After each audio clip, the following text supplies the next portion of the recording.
cartoons, and I don't remember any of them. I thought of a one-liner kind of joke, like, Can meditation help with loneliness? How do you use meditation when you feel lonely? yeah, that's been a big one for me.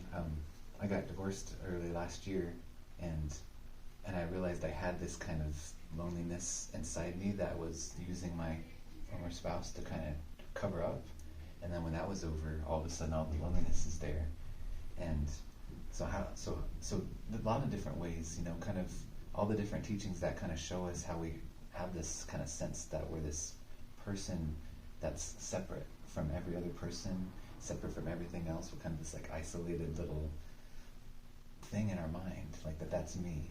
And so when I'm experiencing loneliness, I try and notice what's happening. Like, okay, I feel lonely, or I feel sad, or even afraid. And like, okay, well, it's like, what's happening?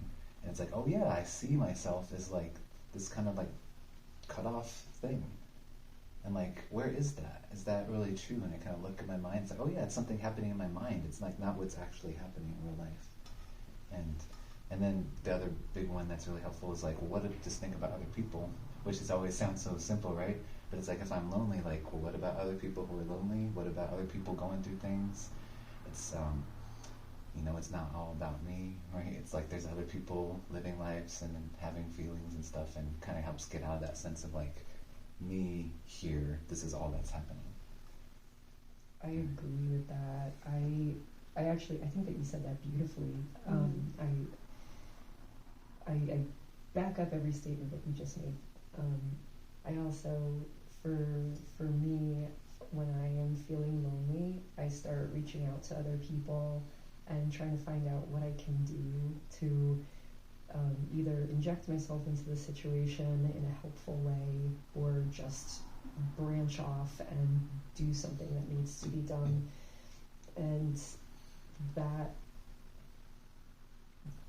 me thinking about what I can do for other people in that way really helps me focus less on myself and my, I guess, individuality. I don't really know how to say that, but my sense of self.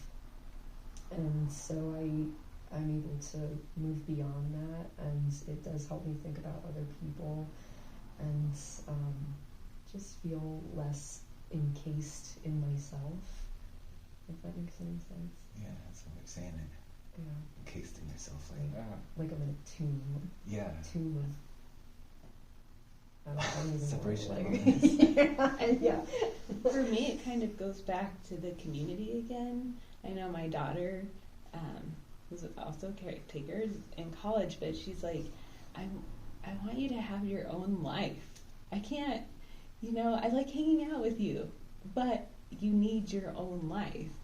And that's, among other things, I'm here minimum 2 days a week. And I have my own life now and doing other things after, like I said, being home for 4 years. And something that Kadampa said has stuck with me. She said, people come here for the teachings, they stay for the community. And I said, there is something so true about that.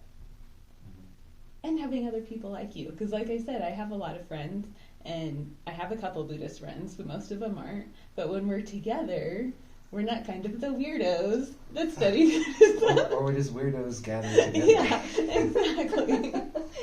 I identify with that term.